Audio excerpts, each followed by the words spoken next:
Covid के दौरान नौकरी गई है सर मेरी। कोविड में कंपनी ने बोल दिया कि वर्क फ्रॉम होम करो, फिर उसका सैलरी आदि कर दी, फिर उसके बाद बोलने लगे कि काम मतलब बिजनेस हो नहीं पा रहा है, कंपनी से कोई मतलब मदद मिल नहीं पा रही थी, तो फिर उसके मजबूर हो गया ये ठेल लगाई सर। 50 रुपए चार्जर, 50 रुपए मास्क, 10 रुपए। आगे अगर वैकेंसी निकलती है तो मैं जॉब के लिए अप्लाई करूंगा, लेकिन अभी तक कोई वैकेंसी नहीं है। उत्तर प्रदेश सरकार की तरफ से संघर्ष कर रहे हैं और प्रयास करना हमारा काम है। 50 रुपए चार्जर, 50 रुपए मास्क, 10 रुपए। अप्लाई तो तब करेंगे जब वैकेंसी होंगी। मोस्ट इम्पोर्टेंटली तो कोरोना काल के द्वारा जितनी वैकेंसी पहले जो खुल थी वो सब कुछ खत्म हो चुकी है। जो पहले से वैकेंसी उनकी हाई अच्छे तरीके से और काम कर रहे थे उन्हें निकाल दिए गए, तो उनका प्रेशर है, नई जॉब नहीं मिल पाएगी। एयरफोन 50 रुपए चार्जर, 50 रुपए मास्क, 10 रुपए, 30 रुपए। एयरफोन 50 रुपए चार्जर, 50 रुपए मास्क, 10 रुपए। नमस्कार, मैं रवीश कुमार। क्या आप जानते हैं कि कोरोना के इन पौने 2 साल के दौरान स्कूल और कॉलेज की फीस कितनी बढ़ी है? हम भी नहीं जानते। मानकर चला जा सकता है कि जो अमीर जनता 100 रुपए लीटर आराम से खरीद रही है, वही अमीर जनता महंगी फीस भी आराम से दे रही होगी। जनता के बीच इतनी स्वीकृति है कि सरकार को अफसोस ही हो रहा होगा कि पेट्रोल का दाम 200 रुपए करना चाहिए था। हालात से हारी हुई जनता के बीच अगर न्यूज चैनलों के एंकर वीर रस में प्रदर्शन नहीं करते तो राष्ट्र आज कितना कमजोर लगता, मालूम है ना। इन एंकरों की बुलंद और बेशर्म आवाज ही इस वक्त हारे का सहारा है। एंकरों की ललकार ना होती तो दर्शकों को ताकत की दवा ना मिलती। बहुत दिनों के बाद बड़ों को कार्टून के रूप में न्यूज चैनल मिल गए हैं, जिस पर टॉम एंड जेरी का खेल चल रहा है। टॉम जेरी का पीछा कर रहा है और जेरी टॉम का। आप इस इंतजार में देखे जा रहे हैं कि टॉम को जेरी पकड़ेगा या जेरी को टॉम। गोदी मीडिया और आईटी सेल के जरिए कितनी मेहनत हुई कि युवाओं का ध्यान हिंदू मुस्लिम नेशनल सिलेबस से ना हटे, लेकिन लगता है इनका ध्यान हट गया है। उत्तराखंड के 2 मेडिकल कॉलेज के ये छात्र 26 दिनों से अथक प्रदर्शन कर रहे हैं कि फीस वृद्धि वापस हो। राज्य के नियमानुसार इन छात्रों को सरकारी नौकरी करने के बॉन्ड भरने होते थे। फीस होती थी 50,000। छात्रों का कहना है कि बॉन्ड भरने का यह विकल्प हटा दिया गया है ताकि महंगी फीस ली जा सके। अब सभी को फीस के तौर पर हर साल 4 लाख फीस देनी होगी। छात्रों का कहना है कि इस तरह 5 साल की फीस 18 लाख की हो जाएगी। इसमें 2 लाख रुपए इंटर्नशिप के भी शामिल हैं। हल्द्वानी और दून मेडिकल कॉलेज में 5 वर्ष के कुल 700 छात्र हैं। इस तरह 5 साल में इन 700 छात्रों से सरकार 126 करोड़ रुपए वसूल लेगी फीस के नाम पर। क्या यह ज्यादा नहीं है? छात्रों का कहना है कि कई राज्यों के सरकारी मेडिकल कॉलेज में फीस बहुत कम है, केवल उत्तराखंड में बहुत ज्यादा है। छात्र 1 साल की फीस 4 लाख दे भी चुके हैं। इनकी मुलाकात मुख्यमंत्री से हो चुकी है और फीस कम करने का आश्वासन मिल चुका है। स्वास्थ्य मंत्री ने भी कैबिनेट में तय होने की बात कही थी, लेकिन अब वह बैठक 24 सितंबर को होनी है। छात्र इससे और नाराज हो गए और कैंडल मार्च करने का कार्यक्रम बना लिया। अच्छी बात है कि इन छात्रों को एक बात समझ में आ रही होगी कि सरकारी कॉलेजों का होना, उनका सस्ता होना कितना जरूरी है। लेकिन यही छात्र जब बाहर की दुनिया में जाएंगे तो वकालत करते मिलेंगे कि सरकार को प्राइवेट कॉलेज ज्यादा से ज्यादा खोलने चाहिए। आज प्राइवेट मेडिकल कॉलेजों की फीस लाखों करोड़ रुपए में पहुंच गई है। अभी हमने इन सरकारी कॉलेजों में पढ़ाई के स्तर की बात भी नहीं की है। फाइनल ईयर के मेडिकल छात्रों को पीजी के लिए भी कोचिंग करनी पड़ती है। मेडिकल में जाने के लिए कोचिंग, मेडिकल की ऊंची पढ़ाई के लिए कोचिंग। क्या यह अच्छा नहीं हो कि कोचिंग क्लास को ही मेडिकल कॉलेज बना दिया जाए? एनीवे, जोक्स अपार्ट, हमारी सरकार से यही मांगे कि जो पूरे देश में एक एग्जाम हो रहा है, जैसे नीट का एग्जाम देकर बच्चा मेडिकल कॉलेज में आता है, तो जैसे और राज्यों में जो फीस ली जा रही है उसी हिसाब से हमारे यहाँ भी फीस ली जाए। और देखा जा रहा है कि सरकार 4 लाख रुपए प्रति वर्ष फीस ले रही है, जो कि अन्य राज्यों से बहुत ज़्यादा है। और जो बच्चा होता है नीट के एग्जाम क्वालिफाई करने के लिए 3-4 ड्रॉप लेता है, उसमें भी उसका काफ़ी खर्चा होता है और फिर बाद में इधर आता है जब फीस के बारे में पता चलता है तो काफ़ी निराशा की बात होती है उसके लिए।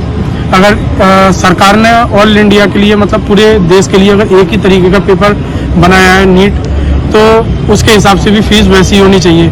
ये नहीं है कि उत्तराखंड में फीस ज़्यादा अब जैसे हमारे बराबर में प्रदेश है हिमाचल प्रदेश, वो भी पहाड़ी क्षेत्र है, वहाँ पर भी उत्तराखंड से ज़्यादा समस्या खराब है, फिर भी वहाँ पर फीस हमारे इस उत्तराखंड के प्रदेश से काफ़ी कम है, जो कि हम लोगों के लिए बड़ी परेशानी होती है इस फीस को देने में। उत्तराखंड में चुनाव होने हैं तो हो सकता है कि फीस कुछ कम हो जाए। अगर सरकार को फीस बढ़ानी होगी तो चुनाव के बाद कई मौके मिल जाएंगे। सवाल है कि जब सरकार अपनी नीतियां बदलती है तब क्या ये छात्र उन पर ध्यान देते हैं? आईआईएम को राष्ट्रीय महत्व के संस्थान की श्रेणी में डालकर स्वायत्तता दे दी गई। जरूर बड़ी हेडलाइन छपी होगी कि कुछ क्रांतिकारी हो गया। अब उन्हें फीस बढ़ाने के लिए स्वतंत्र कर दिया गया है। जब फीस बढ़ती है तब तक सारे रास्ते बंद हो चुके होते हैं। IIIT, NID में भी यही होने जा रहा है। आईआईएम की फीस भी काफी महंगी हो गई है। क्विंट में एक रिपोर्ट छपी है कि पुराने आईआईएम में औसत फीस 20 लाख से अधिक की हो गई है। 2 साल की पढ़ाई के लिए 20 लाख से अधिक फीस देनी पड़ रही है। नए आईआईएम की औसत फीस 13.7 लाख हो गई है। उम्मीद है नए आईआईएम के छात्रों को भी अच्छी सैलरी मिल रही होगी। ब्रांड के नाम पर एडमिशन लेकर फीस वसूली शुरू होने लगी है और नए आईआईएम का कैंपस बनने में 2-3 बैच बिना कैंपस के ही पढ़ के निकल जा रहे हैं। आईआईएम बोधगया का कैंपस भी 4-5 साल बाद नहीं मिल पाया है, तैयार ही नहीं है। अच्छी बात है कि भारत के युवाओं के लिए यह सब प्रश्न महत्वपूर्ण नहीं है, जिससे अंदाजा होता है कि उनके जीवन में घोर शांति है। युवाओं को लगता होगा कि आईआईएम में हो गया है, भाग्य सुधर ही जाएगा, लोन ले लो। इसी महीने हिंदुस्तान टाइम्स में एक रिपोर्ट छपी है। इंडियन इंस्टीट्यूट ऑफ मैनेजमेंट संस्थानों के अलावा all India council for technical education AICTE से मान्यता प्राप्त जितने भी मैनेजमेंट संस्थान हैं, वहां से पढ़ने वाले छात्रों को नौकरियां कम मिल रही हैं। 2019-20 की तुलना में 2020-21 में मैनेजमेंट स्कूल के बाद नौकरी मिलने की दर में 23% की गिरावट आई है। दिल्ली में 40 संस्थानों में प्रबंधन की पढ़ाई होती है। यहां 2019-20 की तुलना में 2020-21 में 37% की गिरावट आई है। 4053 छात्रों की जगह 2569 छात्रों को ही नौकरियां मिली। इसके बाद भी युवाओं के बीच नौकरी मुद्दा नहीं है, तो यह गलती युवाओं की नहीं है, किसकी है? नेहरू की है। एक ऐसे दौर में जब दिन रात अतीत के गौरव की बहाली का अभियान चल रहा है, भारत के युवा यहां अपनी बहाली की तैयारी में लगे हैं। एक ऐसे दौर में जब अतीत के गौरव की बहाली के नाम पर महापुरुषों की मूर्तियां ऊंची, बलिष्ठ और भीमकाय होती जा रही हैं, भारत के युवा अपनी बहाली के इंतजार में दुबले हुए जा रहे हैं। किसी भी सरकार ने सरकारी भर्ती के आंकड़ों को पारदर्शी तरीके से नहीं बताया है, लेकिन उसकी तरफ से अनाप शनाप दावे किए जाने लगे हैं कि लाखों नौकरियां दे दी गई हैं। यूपी में तो 4.5 लाख से अधिक नौकरी देने के दावे किए जा रहे हैं। अब इसकी जांच कैसे हो, इस बारे में सोचने का मतलब है देश के युवाओं से बहुत उम्मीद करना, जो कि बहुत घातक हो सकता है सोचने वाले के लिए। नेता कोचिंग सेंटर नहीं जाते, लोक सेवा आयोग के दफ्तर नहीं जाते, इन युवाओं को गौरव होता रहे कंटिन्यूअसली, इसलिए नेता मंदिर जरूर जाते हैं। वहां से लौट कर आए नेताजी के सामने रोजगार का मुद्दा धूप अगरबत्ती के सुगंध में धुंधला हो जाता है। कैथल से सुनील रवीश ने कुछ युवाओं से वगैरह वगैरह मुद्दों पर वगैरह वगैरह बातें की। CMI की रिपोर्ट के अनुसार हरियाणा में बेरोजगारी की दर 35.7% से अधिक है। सरल हिंदी में भयावह है। भारत के एक औद्योगिक और समृद्ध माने जाने वाले राज्य में बेरोजगारी की दर 35% से अधिक है। यहां पर IT सेल को काफी मेहनत करनी चाहिए। देखना चाहिए कि हर युवा के मोबाइल में नेहरू के मुसलमान होने वाला मीम पहुंचा है या नहीं। राजस्थान में कांग्रेस की सरकार है, लेकिन यहां भी बेरोजगारी 26% से अधिक है। यह भी भयावह है। बिहार और जम्मू कश्मीर में 13.6% है बेरोजगारी। यह भी भयावह है। आमतौर पर 4% की दर सामान्य मानी जाती है, लेकिन अब इतनी भयावह दरों को भी कोई नोटिस नहीं लेता है। बहुत एग्जाम क्लियर किए मैंने, 2 बार कांस्टेबल का किया, 2 बार क्लैरिकल का भी किया है, SI का किया लास्ट टाइम, हरियाणा रोडवेज में कंडक्टर का भी किया है। 5 एग्जाम क्लियर किए हैं मैंने, पर जितनी गवर्नमेंट जॉब निकालती है उससे ज़्यादा अनएम्प्लॉयमेंट ज़्यादा है, तो इसलिए नहीं जॉब लग पाई मेरी। तो उसके लिए कोचिंग भी ली है मैंने बहुत, तो खर्चा ही बहुत होता है सर। 4,000 रुपये फीस है लाइब्रेरी की, आने जाने में ही बहुत खर्चा आता है, 4-5 हज़ार रुपये लग जाते हैं महीने में। हरियाणा में काफ़ी एग्ज़ाम दिया है, मतलब जैसे क्लर्क का हो गया, हरियाणा पुलिस का हो गया, कांस्टेबल का, तो दोनों बार मतलब क्रैक हुए एग्ज़ाम और फाइनल सिलेक्शन नहीं हो पाई सर।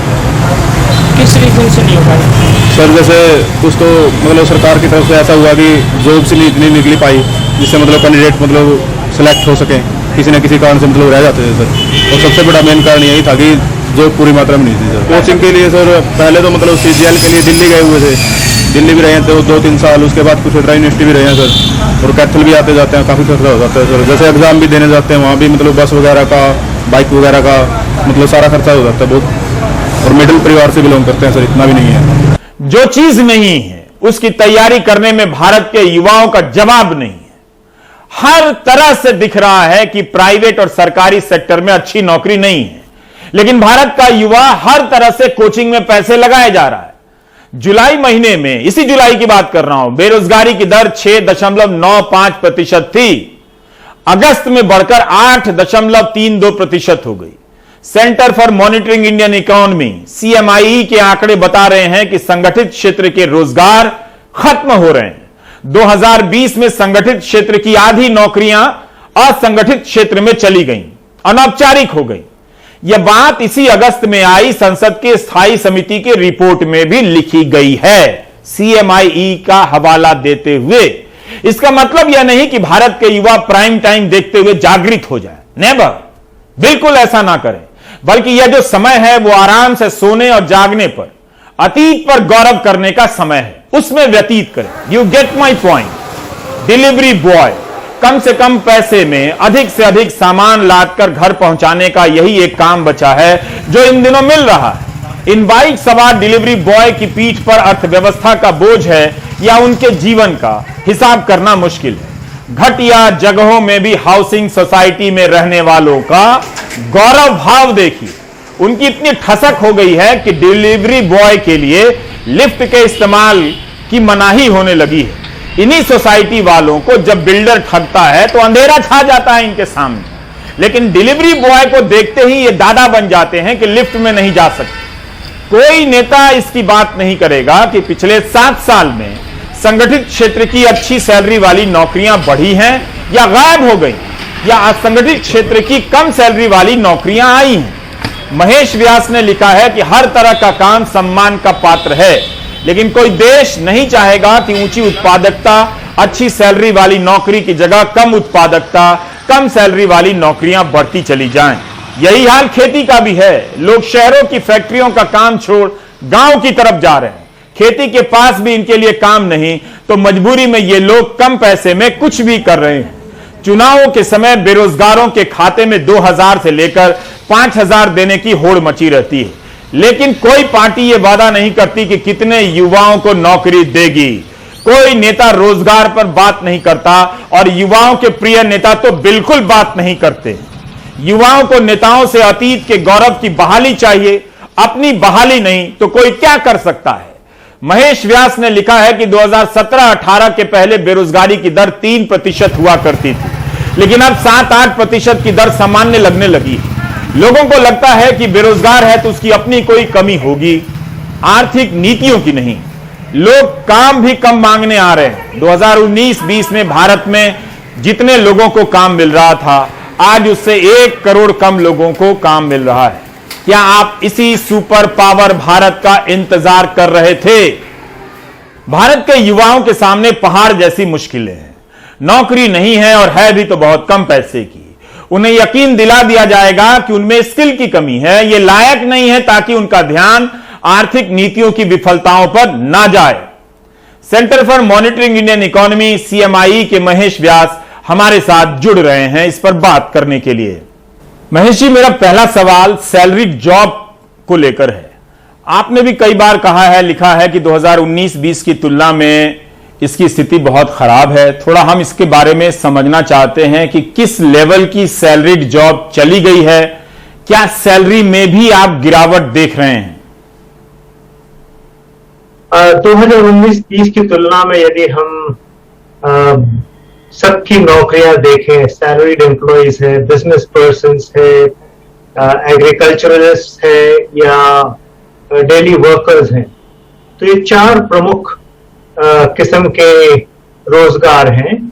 बिजनेस पर्सन जो अपना कारोबार चलाते हैं, सैलरीड लोग जो जिनको तनख्वाह मिलती है महीने के आखिर में, और डेली वेजर जो रोज काम करके अपना दिहाड़ी निकालता है, और फार्मर्स हैं जो खेत पर काम करते हैं।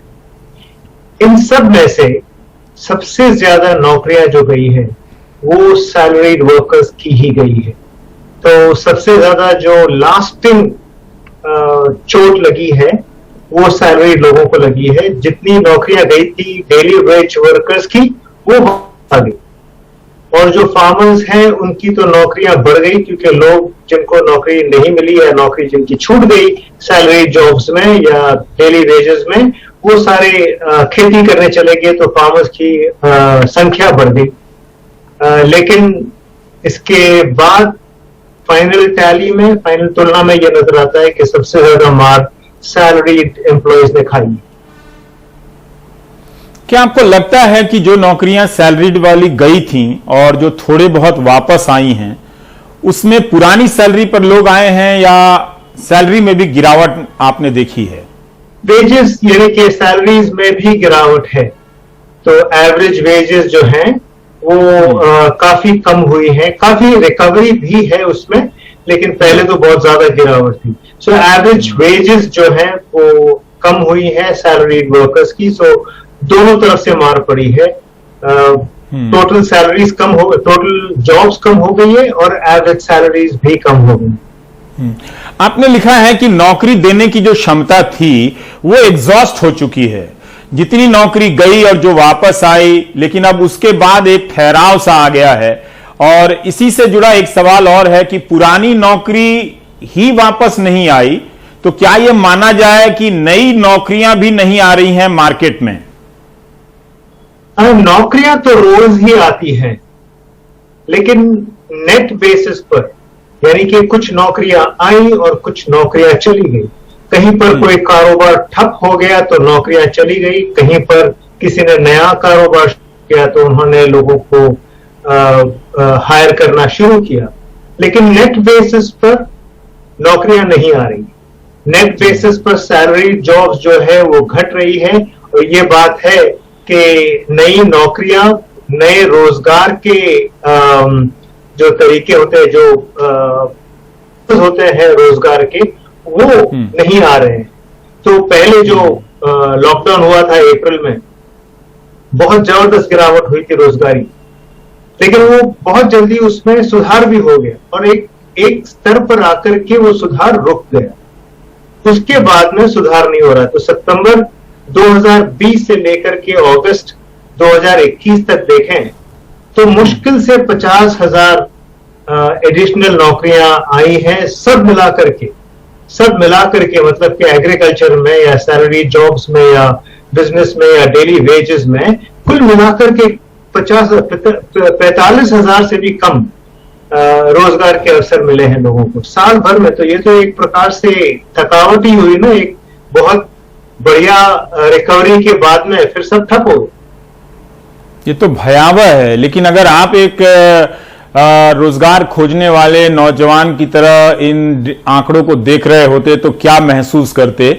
खासकर जो शहरों में जो नौजवान नौकरी का सपना देख रहे हैं, उन्हें अब अपने सामने किस तरह की सच्चाई का सामने रखना चाहिए? कैसी नौकरी मिलेगी? किस तरह के पगार की नौकरी मिलेगी? क्या आप खुद को और ऐसे युवाओं को कुछ बता सकते हैं? युवाओं को यही कहा जा सकता है कि सैलरी जॉब्स की संख्या बहुत ज्यादा कम हो गई है। इसमें यह तो नहीं कह सकते कि आपको नौकरी नहीं मिलेगी, लेकिन अगर नौकरी नहीं मिलती है या बड़ी मुश्किल से मिलती है तो क्या अपने आप को दोषी मत ठहराओ। अधिकतर ये होता है कि लोग ये कहते हैं कि देखो इनमें से इनको तो नौकरी मिल गई, लेकिन ये इन्होंने पढ़ाई नहीं की या कोशिश बराबर से नहीं की, इसलिए इनको नौकरी नहीं मिली। ये गलत बात है। ये बात कुछ हद तक मैक्रो इकोनॉमिक्स की है कि देश में नौकरियां बन ही नहीं रही है, इसलिए दिक्कत होगी नौकरी मिलने में। कोशिश करते रहिए, आखिरकार नौकरी मिल ही जाएगी।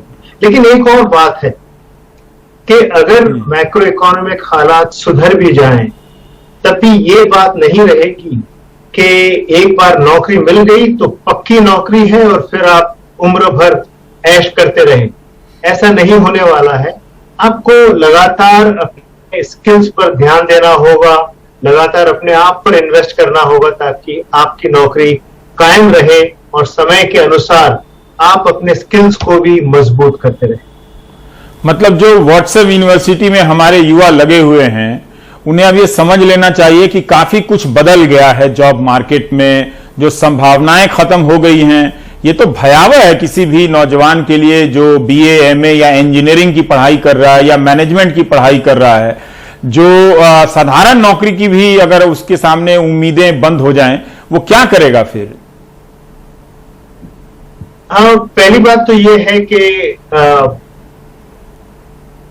सारा सिस्टम चेंज हो रहा है। पहले मतलब एक जनरेशन पहले तक ये था कि आपको यदि नौकरी मिलती है तो एक प्रकार की परमानेंट नौकरी मिल जाए तो लाइफ सेटल हो जाती है। ऐसा अब नहीं होने वाला है। भय की बात तो है, लेकिन नए दौर से समझौता भी करना पड़ेगा। तो ये एक प्रॉब्लम तो ये है कि हम इकोनॉमिक पॉलिसीज में जॉब्स की तरफ उतना ध्यान नहीं दे रहे हैं जितना हमें देना चाहिए। तो वो तो एक बात हुई। लेकिन जो नौजवान हैं आज के, उनको तो जैसे हालत है उसी में काम करना होगा। तो उनको अपने स्किल्स पर ज्यादा ध्यान देना होगा कि वो किसी परमानेंट नौकरी के ख्वाब में न रहें और अपने आप को इस मुश्किल दौर में कैसे लड़ें और कैसे अपने आप के स्किल्स को तैयार करें ताकि वो इसमें बने रहें, टिके रहें। पर आपने हमेशा 2019-20 को बेंचमार्क मान के तुलना की है पिछले साल और इस साल की जो नौकरियों में गिरावट आई है। क्या आपको लगता है कि 2019-20 या उसके आगे जो आप कह रहे हैं 2017-18 जब बेरोजगारी की दर 3% थी, हम 2017-18 तक पहुंच जाएंगे या उस लेवल पे पहुंच जाएंगे बहुत जल्दी, या आप नहीं पहुंच पाएंगे? चाहते तो हम यही है कि 2017-18 नहीं, उससे भी बेहतर स्तर पर पहुंचे, लेकिन अभी मुझे वो दिख नहीं रहा है। जैसे हालात हैं और जैसे इकोनॉमी जैसे गुजर रही है, लगता नहीं है। क्योंकि जब तक निवेश नहीं होगा और जब तक प्राइवेट सेक्टर का निवेश नहीं होगा तब तक अच्छी नौकरियां बनेगी नहीं। और प्राइवेट निवेश नहीं होगा क्योंकि उसके पास वैसे ही इतनी कैपेसिटी पड़ी है जिसका उपयोग नहीं हो रहा है। तो जब तक उसका उपयोग नहीं होगा तब तक वो इन्वेस्ट नहीं करेगा। जब तक वो इन्वेस्ट नहीं करेगा, निवेश नहीं करेगा, तब तक नौकरियां नहीं बनेगी। तो हम एक दलदल में फंसे हैं। आपने कंज्यूमर सेंटीमेंट पर लिखा है, गांव में लोग ज्यादा खरीदने के लिए उत्सुक हैं, शहरों में कम। तो क्या ये आंकड़ा बता रहा है कि शहरों में जो आर्थिक क्षमता है लोगों की वो टूट गई है, उनके पास खरीदने की जो परचेजिंग पावर है वो एक तरह से बहुत कमजोर हो चुकी है? शहरों में लोगों की परचेसिंग बहुत ज्यादा टूटी हुई है। और मैंने कई तरीके से अर्बन सेक्टर को, शहरी क्षेत्र को टोल मटोल के देखा कि कहीं तो कंज्यूमर सेंटिमेंट्स को सही नजर दिखना चाहिए, लेकिन कहीं नजर नहीं आया। लेकिन रूरल एरियाज में खास करके जो लोग 2 या 5 लाख के बीच में आमदनी पाते हैं सालाना, उनके सेंटिमेंट्स काफी अच्छे हैं, और मतलब बहुत अच्छे हैं। तो ये एक क्षेत्र है rural, 2 to 5 lakh rupees per annum. इनका सेंटिमेंट्स काफी समय से अच्छा होता नजर आ रहा है। और मैं यही ढूंढ रहा था इस एनालिसिस में कि ठीक है, एम्प्लॉयमेंट नहीं बढ़ रहा है, सेंटिमेंट्स भी काफी अच्छा नहीं है, लेकिन कहीं तो होगा कोई सुराग तो मिलेगा जो बताएगा यहां पर कुछ अच्छा हो रहा है, लोगों को अच्छा लग रहा है। तो वो मुझे दिखा ग्रामीण क्षेत्रों में जिनकी आमदनी 2 और 5 लाख के दरमियान है। बहुत बहुत शुक्रिया महेश व्यास जी, नौकरी के हालात के बारे में बात करने के लिए। उम्मीद है युवाओं को आने वाला कल आज दिख रहा होगा कि कैसा है, किस तरह से आर्थिक नीतियों की नाकामियों से वो घिर गए हैं। इसमें उनकी अपनी गलती नहीं है, लेकिन निकलने का रास्ता यही है कि वे लगातार अपनी क्षमताओं में सुधार करते रहें, बदलाव करते रहें। लेकिन तब भी जो हालात नजर आ रहे हैं, दावे के साथ नहीं कहा जा सकता कि आप 1 से लेकर 10 स्किल अपने आप में जोड़ लेंगे तो अच्छी नौकरी मिल जाएगी। अच्छी नौकरी के दिन फिलहाल चले गए हैं। लेते हैं एक ब्रेक।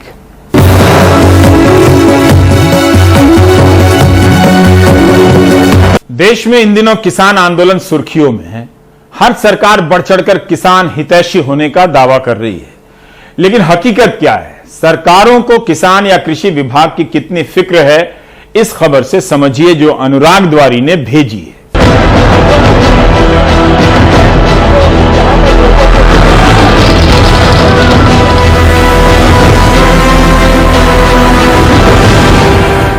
किसान आंदोलन कृषि कानूनों के विरोध में खड़ा हुआ। इस बहाने किसानों की बुनियादी दिक्कतों पर भी बहस शुरू हुई है, नकली खाद, बीज से लेकर भ्रष्ट सिस्टम तक। लेकिन एक विभाग चर्चा से अछूता है जो किसानों के नाम पर लगभग हर राज्य में बनाया गया, किसान कल्याण एवं कृषि विकास विभाग। मध्य प्रदेश में जहां हजारों पद खाली हैं, 1-2 साल नहीं पूरे 31 सालों से। यकीन करेंगे कि 1990 से कृषि विभाग में कोई सीधी भर्ती नहीं हुई है।